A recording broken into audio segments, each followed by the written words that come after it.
আমার নিজস্ব মালিকানাধীন জমি, যার সিএস খতিয়ান নম্বর 296। 2020 সালে দলিল মূল্যে আমি জমিটি ক্রয় করি মমিনুল ইসলাম এবং জাহিদ হোসেন বকুলের কাছে। সে ক্রয় করে 1962 সালের রেকর্ডীয় মালিক খাদিজুন্নেসার কাছে।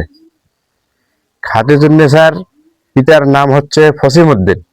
আমার এই জমিতে গত 27 জানুয়ারি থেকে তারা অবৈধভাবে স্থাপনা তৈরি করার চেষ্টা করে। আমি বারবার মৌখিক বাধা দিলেও তারা আমার উপর ক্ষিপ্ত হয়, আমার উপর সবসময় চড়াও হয়, লাঠিসোঁটা নেয়। এই জমি আমার।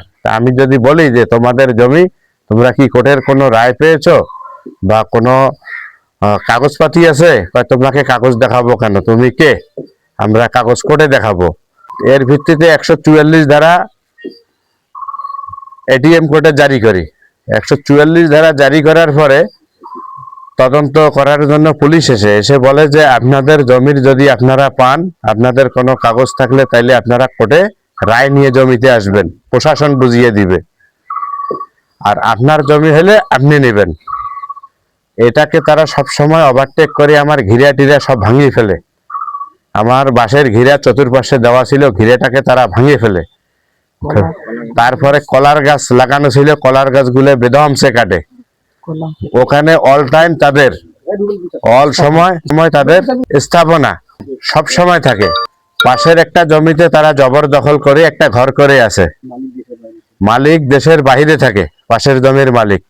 তারা এই সুযোগে পাশের জমিটি জবরদখল করে এবং ওখানে তাদের 24 ঘন্টা আড্ডা, এবং সন্ধ্যার পরে তারা এখানে মাদকের ব্যবসা করে। এখন এটাকে কেন্দ্র করে গত 27শে রমজান সরকারি ছুটি হওয়ার পরে 28 রমজানে আবারও তারা রাতের আন্ধারে আমার জমিতে অবৈধভাবে টিনের চালা উঠায়। আমি বাধা দিতে গেলে অবস্থাতে আবারও আমাকে ধাক্কা মারে, মারপিট করে। তার মোবাইলে রেকর্ডিং রয়েছে, সে রেকর্ডিং আমি আপনাদেরকে দিচ্ছি। এই ঘটনাকে কেন্দ্র করে তারা রাত্রে 7 দিকে আমার দোকানের সামনে আসে। আমি এই ঘটনা রুখতে না পারি, ক্যান্টনমেন্টে অবগত করার জন্য যাই। ওখান থেকে ফিরে আসি। আমার দোকান তো বন্ধ, সরকারিভাবে ক্যান্টনমেন্টে দোকানদারি করি আমি। আমার সঙ্গে টাকা থাকে, ব্যবসার টাকা থাকে। আমরা পাইকারি ব্যবসা করি, হোলসেল। 12,30,000 টাকা তারা ছিনিয়ে নিয়ে যায়, প্লাস আমার ছোট ভাই এবং আমার 2 সন্তান এবং আমাকে তারা লাঠি এবং ছোরা দিয়ে আহত করে। এই আহতর চিহ্ন এবং মেডিকেল রিপোর্ট, মেডিকেল ভর্তির কাগজ সবকিছু রয়েছে। দোকানের সামনে সিসি ক্যামেরার ফাইল ফুটেজগুলো সব আছে, সেটা আমি আপনাদেরকে দিচ্ছি।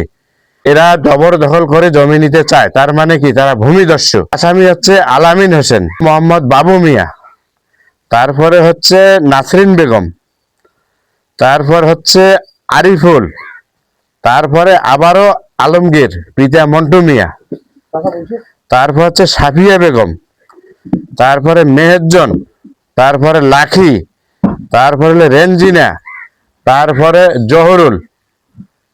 এই জহরুলকে তারা রামপুরা থেকে অল টাইম ভাড়া করে নিয়ে আসে, অস্ত্র সহকারে। সে পার্শ্ববর্তী এলাকার লোক, তাকে মোবাইল ফোন মাধ্যমে সব সময়। এবং তারা যেখানে স্থানা নিয়েছে তার পাশে এখন একটা ঘাস ক্ষেত হয়েছে। এই ঘাস খেতে তারা সব সময় অস্ত্র, ছোরা, বললাম, থাপ্পড়, লাঠি সব সময় মজুদ রাখে। সব সময় আমার জানের হুমকি দেয়, আমাকে আসতে যাইতে তারা বিপদগ্রস্ত করে সব সময়। এখন আমার জীবনটা সব সময় এটা মানে আমার এবং আমার পরিবারের জীবন সব সময় জীবন নাশের হুমকি সহ সব সময় আমরা বিপদগ্রস্তে আছি। এই ঘটনার পরিপ্রেক্ষিতে গত 19 তারিখেই আমরা কোতোয়ালি থানায় একটা অভিযোগ নেই। সে অভিযোগের কোনো ব্যবস্থা এখনই, এই ঘটনার এখনো কোনো তদারকি বা কোনো বিচার বিশ্লেষণে এখনো যাননি।